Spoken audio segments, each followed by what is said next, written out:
guys! So, andito na kami at naghahanap na lang kami ng cottage kasi wala pa kaming cottage niyan dahil sobrang mahal nga dahil nga Holy Week yan. So, makikita nyo maraming sasakyan dahil yung iba dyan sila nag-i-stay. So, be right back!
Ayan guys, merong kainan dyan before kayo umakyat sa falls.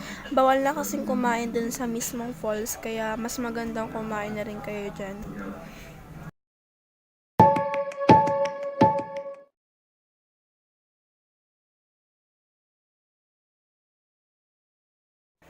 Ayan guys, paakyat na kami. So, meron kaming tour guide.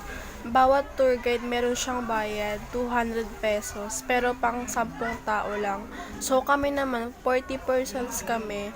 Pero dalawa lang yung kinuha namin since marami naman ding bata. So, ayan, mga 30 minutes daw kaming aakyat. So, sobrang tagal.